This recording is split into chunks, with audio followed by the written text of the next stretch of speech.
Arquitetura e Urbanismo da Universidade Federal de Santa Catarina. Tenho especialização em conservação urbana integrada ao patrimônio histórico na América Latina pela Universidade Federal de Pernambuco e tenho um mestrado em cadastro técnico multifinalitário com ênfase para a questão da documentação de conjuntos históricos também pela Universidade Federal de Santa Catarina. Hoje eu venho aqui fazer esse vídeo em substituição a um seminário presencial que estava planejado dentro das contrapartidas sociais do projeto que foi contemplado pelo Prêmio Elizabeth Anderle 2019. O projeto contemplado denomina-se Projeto de Conservação, Modernização e Acessibilidade da sede do Círculo Ítalo-Brasileiro de Santa Catarina. A edificação localiza-se na Praça 15 de Novembro, número 340, na cidade de Florianópolis. Eu, então, hoje vou falar aqui um pouco de como se desenvolve todo um projeto de restauração, quais são os condicionantes e como é que essa construção vai se desenvolvendo.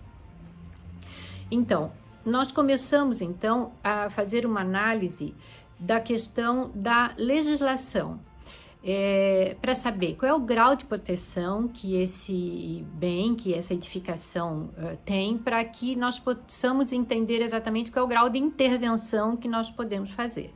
Então, nós analisamos a legislação de tombamento, juntamente com o plano diretor, que geralmente também tem alguns condicionantes de caráter urbano.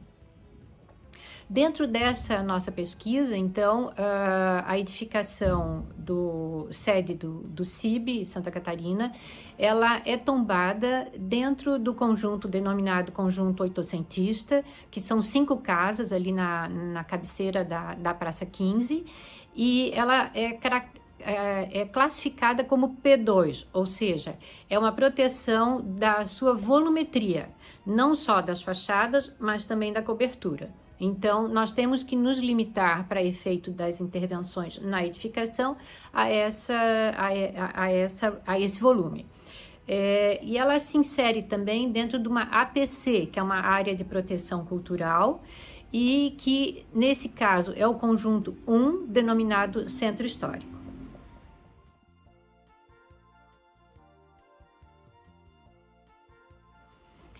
A próxima etapa, então, é o que nós chamamos da etapa do conhecimento do bem. Então, nós vamos fazer um levantamento histórico para saber como é que a edificação foi concebida, as intervenções que ela sofreu, as alterações que ela sofreu e como é que ela chegou até os nossos dias. Importante também, além dessa questão física de como a edificação chegou, é também pesquisar a questão dos usos que ela foi tendo durante essa vida dela, desde o uso residencial, o uso comercial, como é que houve essa adaptação, como é que ela se dava. Então, é muito importante também, através do histórico, a gente ter ideia de pessoas que moraram na casa, quais eram as atribuições, quais eram as funções, como é que a coisa se desenvolvia dentro do tempo, dentro do seu período. Isso tudo vai nos dando um conhecimento melhor das razões pelas quais aquelas soluções foram adotadas. Isso é muito importante no momento da intervenção, porque nós podemos valorizar elementos, nós podemos destacar alguns outros e compreender como é que aquelas soluções e as razões pelas quais as soluções foram adotadas. Além disso, então, depois nós passamos para a fase do conhecimento cadastral, do levantamento cadastral. Ou seja, nós vamos fazer um levantamento numérico para saber todas as dimensões da casa, os desenhos, os detalhes, a área, as técnicas construtivas. E isso, então, vai nos dar essa condição de aprofundar essa leitura para que nós possamos também ter em mente os nossos critérios de intervenção. Após esse conhecimento do bem, nós fazemos também uma leitura do estado de conservação. ou seja, quais são os danos que a edificação apresenta, quais são as patologias, porque também no projeto de restauração nós vamos ter que apresentar as soluções de saneamento e de correção dessas patologias para que a edificação seja efetivamente saneada e que ela passe a ter um estado de conservação mais prolongado. A nossa ideia é prolongar a vida útil desse bem, tanto dentro das ações de intervenção de saneamento, como também do uso adequado, que seja um uso que não prejudique a edificação. Falando em uso, é importante que a gente tenha essa análise do programa de necessidades do usuário, ou seja, ele vai nos dizer quais são as necessidades que ele tem dos espaços, das características dos espaços, do uso que ele vai adotar, para que a gente possa ver de que maneira a gente pode adequar esse uso à edificação. É sempre importante que a edificação, que o uso se submeta à edificação e não ao contrário, senão nós vamos gerar um conflito que vai ser difícil de ajuste. Então, geralmente, a gente tem a edificação e vai procurando adequar esse uso às condições e às características da edificação. Na sequência, então, nós vamos ver as questões da legislação, das legislações existentes para o uso daquela edificação. Há duas questões que são bastante significativas e que demandam um esforço bastante grande de compatibilização. Uma questão é a questão da acessibilidade. Nós temos que obedecer a NBR 9050 no máximo possível, dentro dos condicionantes dessa edificação que foi concebida sem essa característica de acessibilidade plena. Elas eram escadarias com dificuldade de transposição, com muitas barreiras arquitetônicas. Então, essa questão da inclusão de elementos que não só facilitem, mas que possibilitem o acesso pleno por pessoas com mobilidade reduzida, é um grande desafio, né? Então, através de rampas, de plataformas e principalmente ali através da torre de elevador que conecta os 3 níveis distintos, dando assim a acessibilidade plena a todos os seus cômodos. Uma outra legislação bastante importante também é a questão da prevenção de incêndio. Edificações antigas têm uma alta combustibilidade e uma alta probabilidade de qualquer problema de incêndio, são materiais bastante combustíveis, então esse projeto de prevenção do incêndio também tem que ser bastante bem adequado. Quando não é possível atender no detalhe da norma, o que se faz é se assume algumas compensações, por exemplo, um número maior de extintores, alguma coisa dessa natureza, para que se assegure no caso de algum evento, que se possa assegurar uma rápida ação. Depois, então, de todo esse contexto somado e levantado, nós passamos então a estudar o programa de necessidades e a buscar essa adequação, essa distribuição do programa de necessidades. No caso do CIB, ele tem atividades culturais, atividades didáticas, são aulas da língua, de italiano, e também tem uma questão bastante interessante que são aulas de culinária. Então, nós adaptamos, conseguimos manter 3 salas de aula que dão essa possibilidade do desenvolvimento do curso de línguas, junto com sala de professores também e de reuniões que são necessárias para o desenvolvimento das atividades, uma secretaria, uma biblioteca também que se fundem num espaço, um pequeno espaço de exposições e também um pequeno auditório de atividades culturais e de eventos culturais, e também uma cozinha com uma bancada onde vai se poder desenvolver essa questão das aulas de culinária, e também para eventos, ou seja, também utilizado como um espaço culinário para as trocas sociais, para os encontros dos associados e das pessoas que frequentam o CIB. Nos fundos da casa, hoje, antigamente, primitivamente, originalmente, ele tinha uma relação, nós já falamos isso em uma outra oportunidade, uma relação com a Rua dos Fundos, que era a Rua dos Serviços, e que ela dava a possibilidade do acesso, da saída, da retirada e da entrada de diversos elementos, enfim, de resíduos e que tinha esse quintal dos fundos, onde se fazia lavação de roupa, a plantação de hortas, e ele tinha um uso para as residências. Esse uso foi bloqueado, foi fechado, e esse projeto, então, também busca essa relação com o espaço urbano, ou seja, também abrir a casa no outro acesso, que é o acesso dos fundos, mas também não desvalorizando esse acesso, sendo também que vai passar a ser um acesso importante.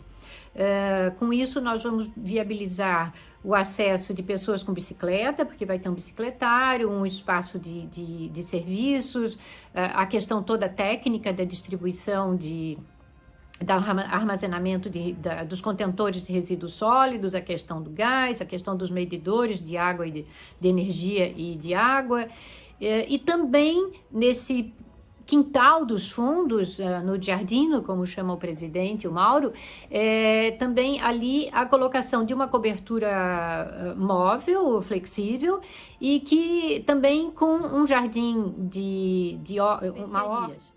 Também ali no Giardino já existem parreiras de uvas, que é uma cultura muito vinculada à cultura italiana. Então esse ambiente ali atrás vai propiciar um espaço também de encontros, de difusão cultural, de eventos, e que vai enriquecer muito a utilização da edificação.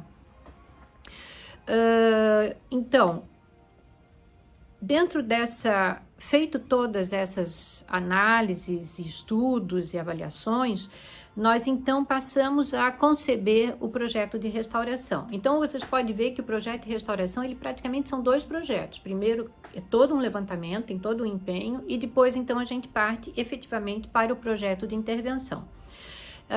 Então, dentro desse projeto de intervenção, é bastante importante que a gente considere 3 itens. Um é a reversibilidade dos materiais, ou seja, os novos materiais, eles devem ter a condição de serem inseridos e retirados no futuro, se necessário, sem causar danos mais significativos ao bem ou pelo menos aos elementos mais significativos da edificação.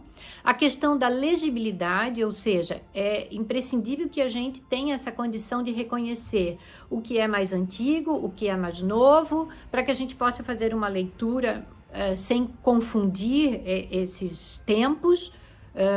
E também a questão da sustentabilidade, ou seja, a gente propiciar com que as intervenções estejam compatibilizadas também com as práticas do nosso tempo, sem excessos, sem exageros, e fazendo um aproveitamento máximo possível, sem interferir na questão de poluição e tudo isso. Então, esses 3 conceitos são bastante significativos na hora da concepção do espaço.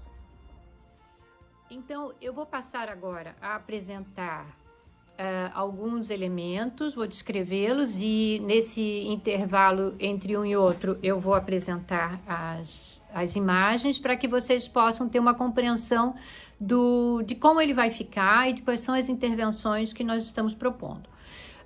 Então, primeiramente, nós estamos propondo ações de saneamento, conforme nós colocamos, né?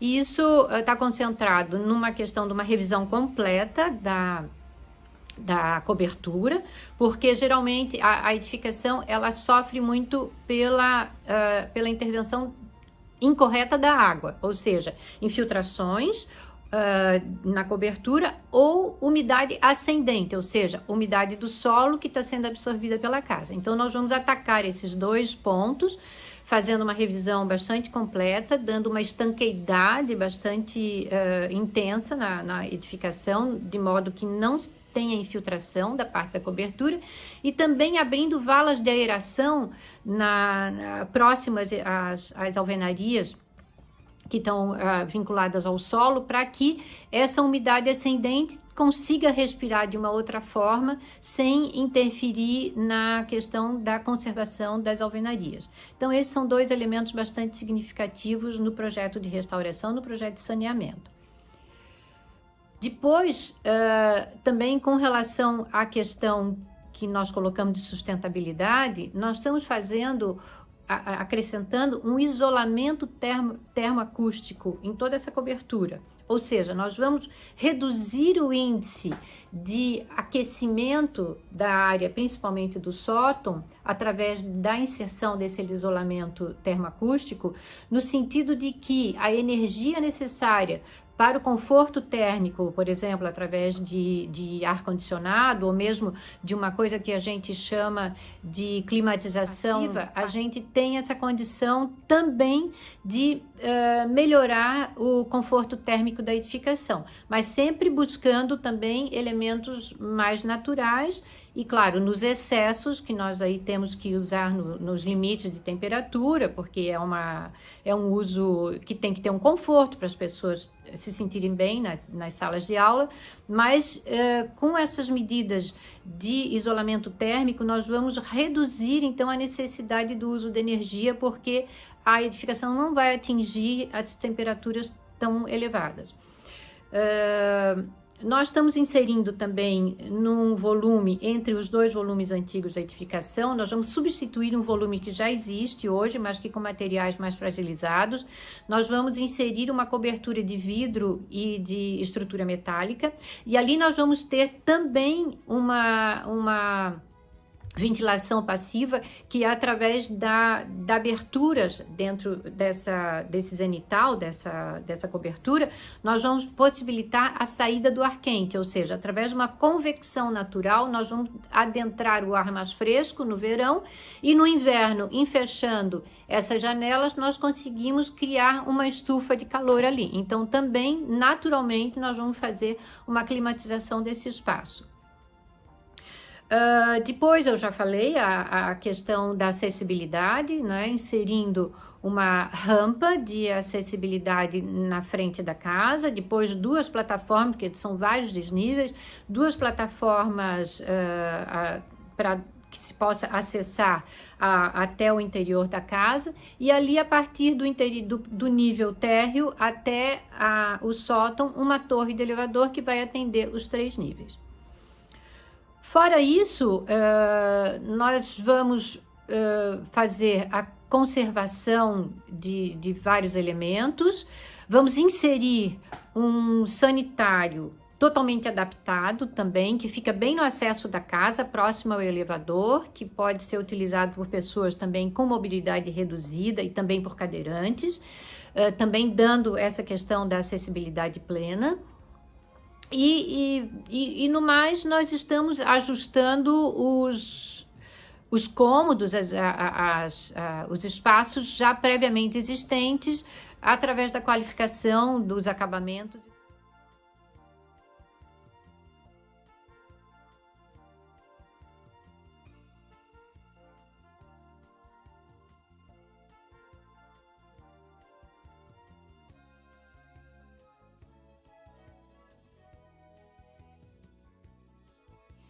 Então, através dessas intervenções que foram descritas aqui, a nossa intenção é que a edificação tenha condições de sobreviver pelos próximos 30 anos, por exemplo, só com medidas de conservação preventiva, e que tenha uma condição realmente bastante sólida da continuidade do seu uso.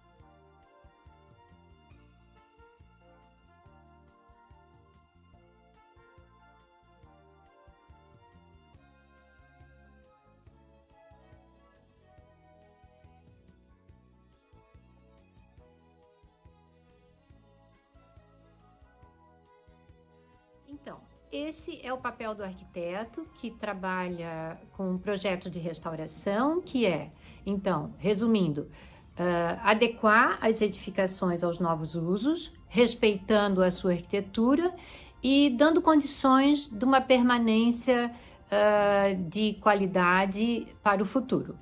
Eu agradeço a atenção de todos e que muito breve possamos ter concluída a obra de restauração do Círculo Ítalo-Brasileiro em Santa Catarina.